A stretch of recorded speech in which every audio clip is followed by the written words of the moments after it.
Olá pessoal inscrito aqui no meu canal, bem-vindos a mais um vídeo. E o vídeo de hoje é sobre o TAS, transtorno de ansiedade social, ou conhecido também como fobia social, tá?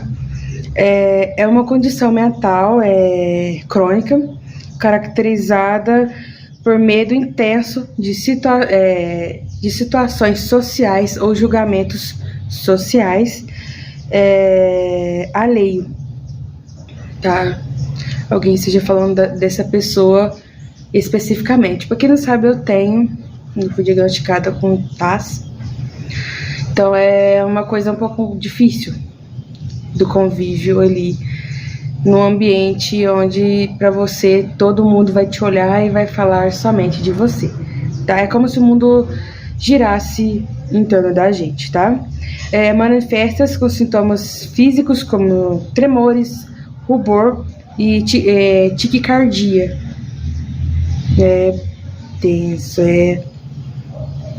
dói, é horrível, dói, é péssimo, sensação muito ruim, tá? E comportamentais, como a evitação de interação, sendo tratável com a TCC, que eu venho falando há muito tempo aqui, tá? Sinais e sintomas comuns são a ansiedade social, ela vai além da timidez, tá? Envolvendo um sofrimento significativo. Então, por exemplo, eu sou uma pessoa que sou zero tímida, mas por conta da ansiedade social, eu basicamente tenho um medo terrível, péssimo, horroroso de público, de apresentar trabalho. Então, assim, eu falo por experiência, já apresentei um trabalho que, olha, pra mim foi a morte, era o fim do mundo. Mas os sofrimentos são físicos, que é o rubor, que é ficar vermelho. Então eu fico além de vermelho, eu especificamente dou uma travada, tá? Mas ó, sudorese, tremores, batimento cardíacos acelerados,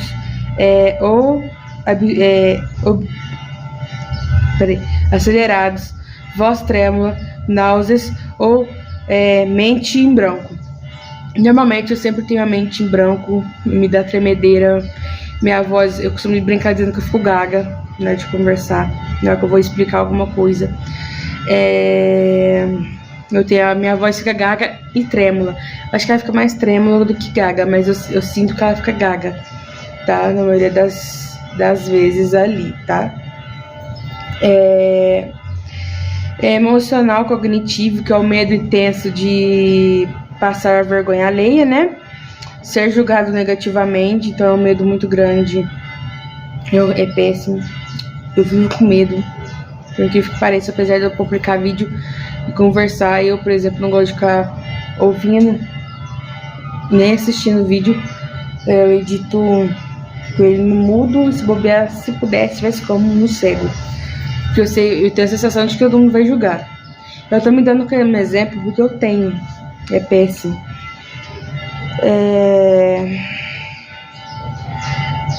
Negativamente observado. Durante um tempo eu achava que o pessoal ficava me olhando onde eu ia. Se tivesse gente, eu achava que o pessoal tava me olhando, tá? Além de autocrítica excessiva após interações. Então eu sempre, hoje é bem menos, porque depois que eu comecei a fazer terapia melhorou muito, mas antes era, nossa, meu olho caiu suor, né? Era péssimo. Eu sempre me fiz uma autocrítica, mas sempre fui muito rude, muito assim comigo. Sempre fiz críticas horríveis. Eu sempre achava que o pessoal que me elogiava era pra me agradar. Então, assim, é péssimo, nada como uma terapia. Parece que tudo que o pessoal fala é pra te agradar, assim. Não, você tem a sensação de que nunca foi sincero ali, né? Então é péssimo. Comportamentais, evitar festas, reuniões, conversas com desconhecidos, falar em público. Eu odeio falar em público. Péssimo.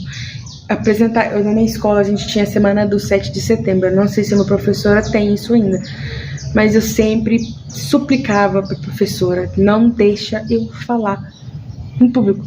Ela falava assim, não, você vai falar que você é ótima. Eu falava assim, gente, eu sou ótima porque eu tô aqui no meio de pessoas que eu tenho convívio, que eles me conhecem, que eles me acompanham, mas falar pra um monte de gente do segundo ano pra trás e vai ter família, meu pai e minha mãe vai estar aqui, então eu não quero.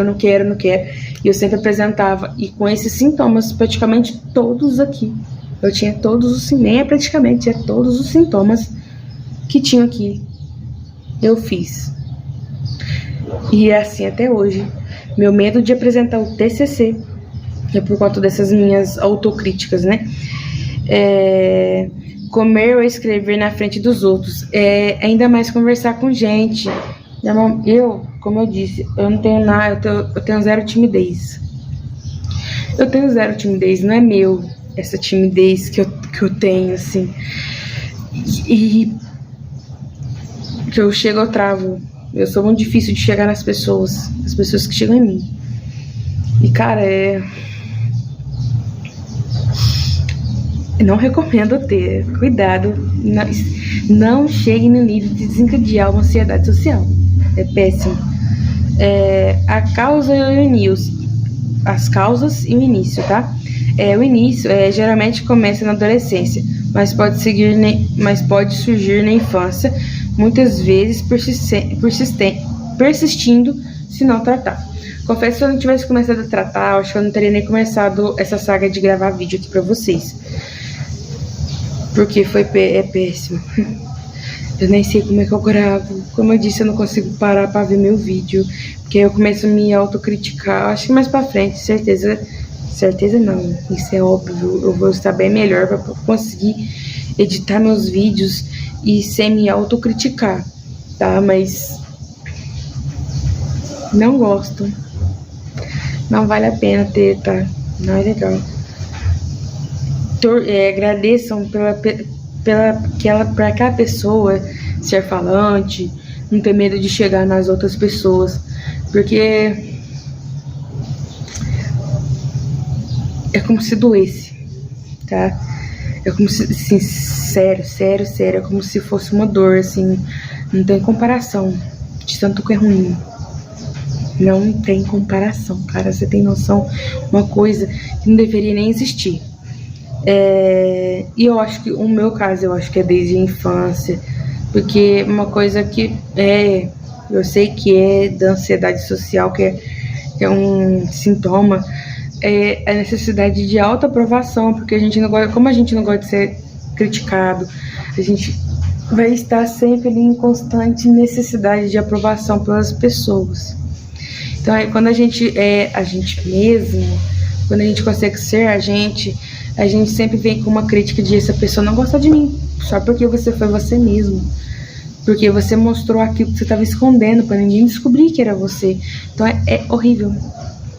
E uma coisa que eu faço até hoje, eu evito sair, eu evito ir em festa, eu não gosto, já é do meu TDAH, por exemplo, olhar no olho. Eu não olhei, evitar. Aí tem o TDAH, e tem esse negócio ainda que eu evito, aí eu começo a ficar eufórica. Eu começo a, meu Deus, me tira daqui, cadê meu pai, cadê minha mãe, me tira daqui, me deixa dentro de casa. É aí que entra, muitas vezes o TAS é confundido com a depressão por conta disso, porque aí a gente evita. E a depressão, a pessoa fica mais dentro de casa, a pessoa fica mais reclusa. Não é bom, não é legal. Sério mesmo, às vezes eu falo essas coisas brincando. Eu sempre me cito como exemplo aqui pra vocês, mas dos transtornos que eu tenho, tá? Mas não é legal. Minha cabeça não funciona. Uma cabeça que tem que ser pensante, uma pessoa que tem que ser racional e agir com tranquilidade. E tem o TAS, só aceitar, tá? Os fatores, acredita que seja uma combinação de fatores genéticos. Minha família tem, então, um genético depressivo e ansioso muito bom. Um histórico maravilhoso. experiência de vida como bullying e traumas e funcionamento cerebral.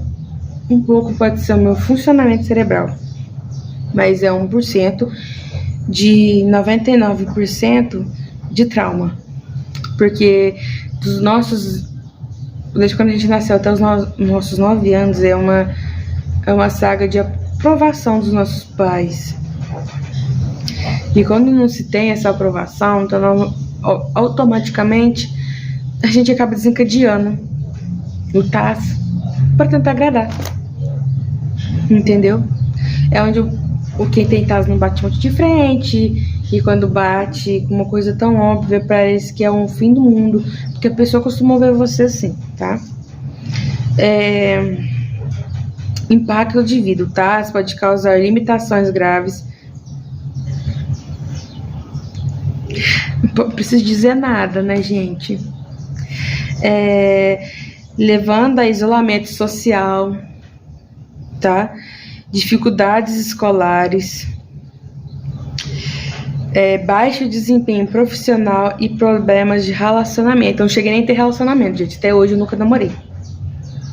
É lógico que outras coisas eu tive, menos o relacionamento. Por conta da autocobrança, gente, não é legal. Quando você cobra demais de uma pessoa, se a cara já tá dando pra ela, já tá dando o máximo. Eu digo quando você cobra demais e de uma vez, não dá certo. Você perde um bom profissional, você perde uma ótima pessoa que é pra sua vida inteira. Você perde um amigo excepcional, então tomem cuidado com o que você fala.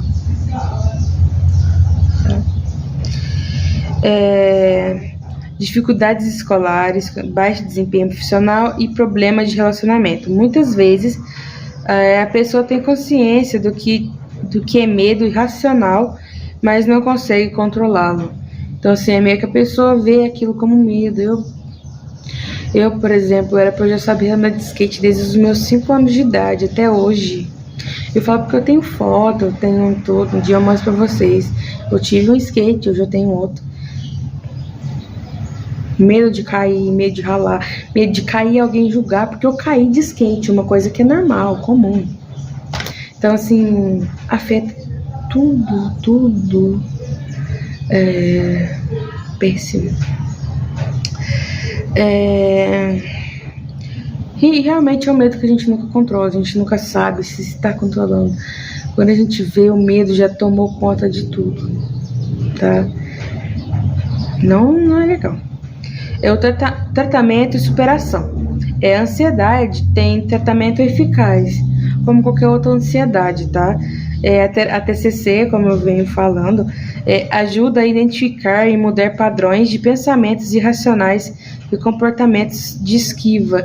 Então, vou te dar um exemplo. Eu, por exemplo, até hoje nunca peguei um skate, mesmo tendo um aqui dentro de casa, por medo. Às vezes, quando os pais controlador vem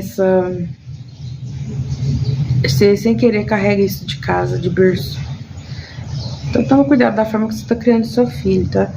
Terapia de exposição gradual e exposição gradual e segura às situações temidas para reduzir o medo. Às vezes é normal você expor o medo. Vai de você. Às vezes você de primeiro já chega expondo aquele medo que, né, acaba com sua vida. Infelizmente acaba sendo o fim do mundo pra gente, né, mas resolve. Tem muita coisa que eu tinha medo. Hoje eu consigo fazer mais coisas em público. Hoje eu consigo ficar mais tempo no meio do público. Não como antes, não como eu queria. Mas eu ainda consigo ficar meio exposta ao público. Não queira chegar nesse medo, porque vai achar que é radical, que você está sendo, né? É foda. E 3, né, o terceiro e último, não menos importante, que é medicamento, que é antidepressivos com ISRS, e alguns casos beta-bloqueadores podem ser indicados por psiquiatras, tá? Apesar dessas coisas, nunca, felizmente ou infelizmente, mas infelizmente, porque eu acho que eu ia precisar um pouquinho sim. Eu não cheguei nesses bloqueadores, nem nesse ISRS, tá?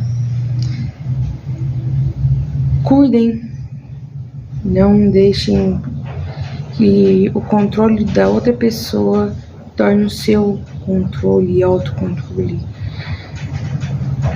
Porque eu confesso que eu perdi uma parte grande da minha vida por conta desse TAS. Dá pra recuperar, tá? Mas não vai ser como antes, assim, como eu ter feito na minha idade, tá?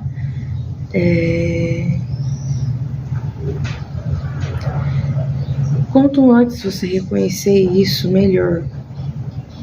Pra você não chegar num ponto de ser visto como uma pessoa atrasada à sua idade. Atrasado socialmente. Entenda que não é depressão, existe a fobia social, ansiedade / fobia social. Confesso que se eu não tivesse desenvolvido isso, eu não ia ter dificuldade de falar em público, de fazer o óbvio, que é conviver, que é viver com pessoas. Não vale a pena, gente. Confia, tá? Confia. Não é legal. Se você se identifica com esses sintomas, gente, é aquilo que eu falo em todos os vídeos. Vai atrás de um psiquiatra, vai atrás de um médico. Procure ajuda. Não deixe para depois o que você pode fazer hoje, o que você pode fazer agora. Nem que seja o próprio tratamento do seu TAS. Nem que seja pro seu autoconhecimento. Você saber as suas qualidades, seus defeitos, tá? É isso. Espero que vocês tenham gostado.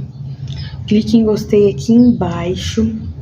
É isso. Um beijo. E até o próximo vídeo. Tchau!